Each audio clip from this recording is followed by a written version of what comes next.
Como es costumbre, representamos en esta gráfica en los últimos pocos días cómo participan las distintas regiones del mundo, los distintos continentes, en la transmisión de la enfermedad.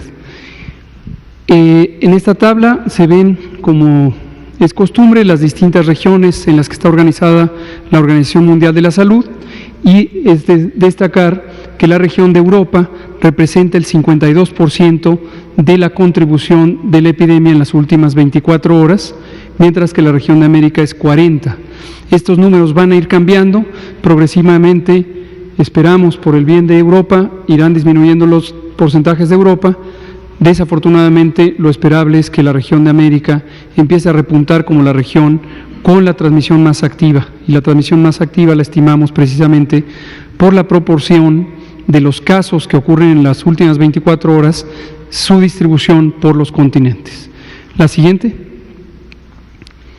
En el caso de México, hemos acumulado desafortunadamente 1.890 casos, pero una proporción semejante a la que ocurre en el mundo, que es 3/4 partes, son de las últimas 14 días, es decir, son los que están todavía activos como casos infectantes, pero ya 1/4 parte son los que han dejado de ser contagiosos, dada la fecha en que iniciaron los síntomas. Tenemos también casi 9.500 casos que han sido determinados como negativos, y esto cabe recordar que los casos se estudian a partir de los síntomas. Las personas enfermas tienen síntomas característicos de COVID, tos, fiebre, dolor de garganta, dolor de cabeza, dolor muscular, y los miembros del personal de salud los identifican cuando acuden a consulta. Al identificarlos, reconocen en ellos que se cumplen las definiciones de caso sospechoso y se indica la toma de una muestra para comprobar por laboratorio si se tiene o no el virus SARS-CoV-2. Entonces, solamente estas casi 1.890 son los que han sido confirmados. Sin embargo, han resultado negativos los 9.500, casi 9.500. Y esta cifra de sospechosos, como hemos visto todos los días, es los que están en estudio en las últimas 24 horas. Mañana estos aparecerán o aquí o acá, y aquí habrá un número diferente que no es predecible porque depende de nuevos casos que se irán incorporando. Muy desafortunadamente, acumulamos 79 personas que han perdido la vida por las complicaciones de esta enfermedad, y como se verá en las siguientes diapositivas, estas personas desafortunadamente tenían enfermedades crónicas o edad avanzada como los determinantes principales de que se haya complicado la enfermedad. En términos del mapa, sigámosle la secuencia a esto. La zona metropolitana del Valle de México es la zona más afectada. Cabe aclarar que aunque aquí pintamos de color amarillo todo el Estado de México, en realidad la enorme mayoría de los casos están en la región del Valle de México, no es en las zonas más periféricas del Estado de México. Lo mismo pasa con Jalisco, es la zona metropolitana de Guadalajara y no los distintos otros municipios. En el caso de Puebla también es la ciudad de Puebla. La siguiente. Aquí se ve la distribución de casos por entidad federativa, con la Ciudad de México teniendo esta mayor participación. No es sorpresa, es la zona más poblada, el 25%, la 1/4 parte gruesamente de la población de México reside en la Ciudad de México, y eso explica que haya una mayor cantidad de casos. Cuando lo vemos en la siguiente diapositiva en proporción o como referencia a la cantidad de población, en la siguiente diapositiva, se puede apreciar que también en la siguiente diapositiva, la tasa de incidencia es esta medida de cuántos casos ocurren por cada 100.000 personas. Se podría estimar por cada 1.000.000 o por cada 100 o por cada 1.000, pero aquí lo que vemos es 5.2 casos por cada 100.000 personas en la Ciudad de México han tenido esta enfermedad COVID.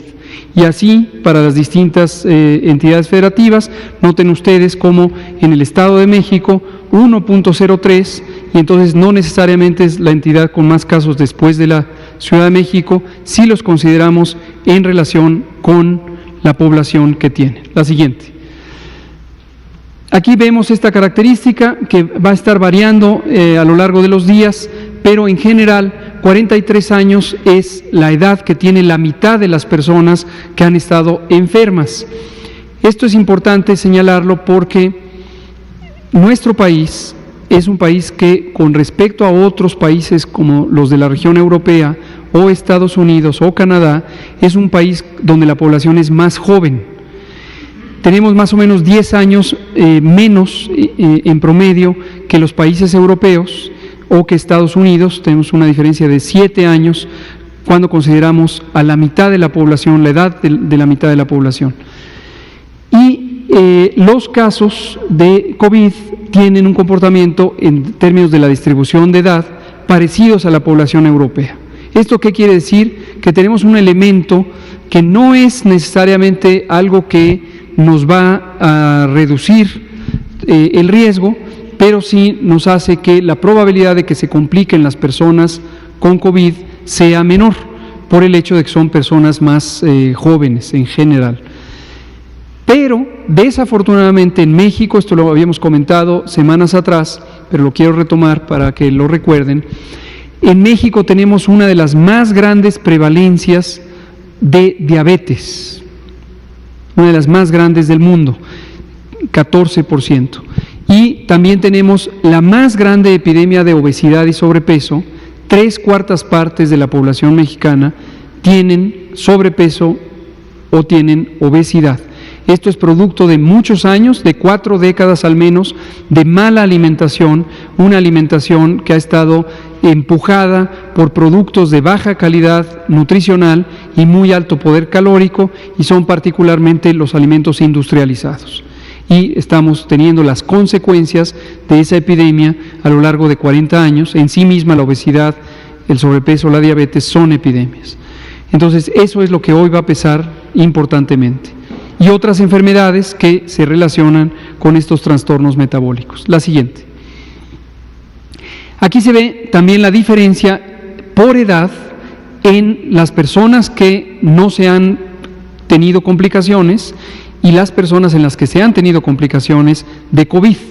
Como también hemos relatado, pero me gusta retomarlo para su memoria, COVID es una enfermedad que en 80% de los casos, como se ve ahí en la diapositiva, casi 80, 78%, se comporta como una enfermedad leve, que se autolimita, se quita sola y la persona se restablece sin tener ninguna secuela. Pero en este caso 22% de personas que tienen ciertas características, la enfermedad se complica, produce una neumonitis, una neumonía grave, que puede ser letal.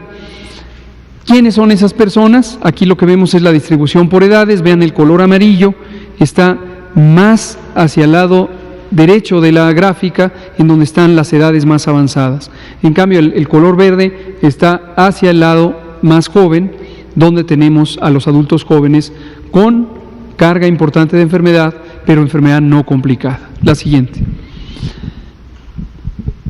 Esta es la estadística de cómo están los pacientes que están actualmente, y volvemos a ver aquí este 78% de no complicados y la distribución de las personas que están hospitalizadas, algunos estables, otros graves y otros francamente graves con necesidad de soporte ventilatorio mecánico. La siguiente.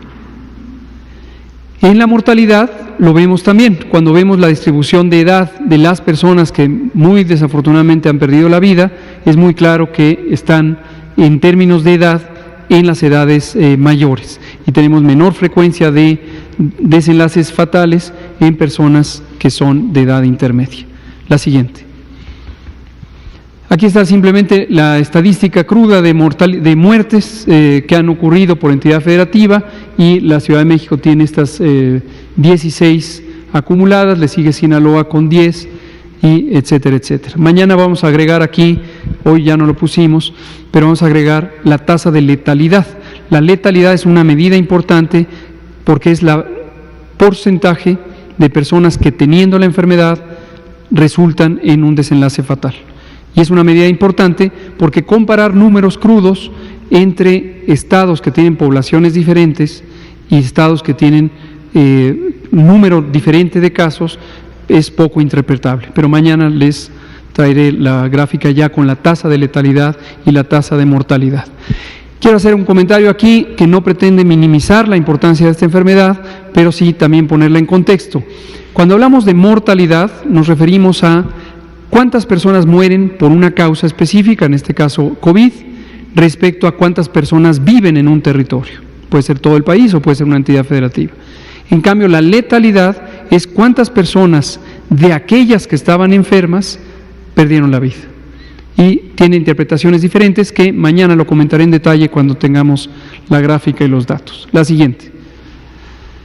Aquí lo que vemos es este seguimiento de quienes tienen ciertas enfermedades crónicas. Hipertensión sigue siendo la predominante en las personas que han perdido la vida, que son 79, obesidad, diabetes, enfermedad renal crónica, enfermedad pulmonar obstructiva crónica, tabaquismo, que en sí mismo es una enfermedad, es una adicción, pero además está asociada con innumerables alteraciones de la funcionalidad del cuerpo. Enfermedad cardiovascular e inmunosupresión por distintas causas. La siguiente, por favor. Terminamos viendo las curvas epidémicas. Este seguimiento lo vamos a estar haciendo todos los días. Mantenemos como referencia la parte inicial del crecimiento epidémico que hubo en 4 países europeos y Estados Unidos, en los que ha habido el mayor o el más acelerado crecimiento de la epidemia. Y como venimos indicando, desde que instauramos las medidas de mitigación poblacional, que las anunciamos desde el viernes 13 de marzo y luego las formalizamos el día 14, empezaron a surtir efecto el 23, cuando está marcada aquí con su sana distancia, y ese es exactamente el punto de inflexión, es el punto donde se doblan las curvas epidémicas. Esto en términos llanos lo que quiere decir es el momento en donde pasamos de transmisión lenta a transmisión acelerada. Y hemos mantenido este ritmo de crecimiento. No podemos todavía asegurar que tenemos una velocidad reducida por efecto de las intervenciones. Eso, cuando lo anunciemos, lo haremos de manera formal con los análisis numéricos. Sin embargo, nos gusta que visualmente conozcan ustedes los datos en tiempo real todos los días. La siguiente. Y terminamos con la representación visual también de la curva epidémica. Estos son los casos que se van acumulando y obviamente crecen continuamente. No perder de vista que una proporción de ellos, ya dijimos hasta el momento la cuarta parte, en realidad aunque quedan contabilizados, ya no son casos porque se recuperaron. Y unos muy poquitos, pero muy desafortunados, perdieron la vida. Y aquí vemos la curva epidémica de los casos diarios, donde vamos a ir dándole seguimiento a cómo se presentan día con día. Muchas gracias.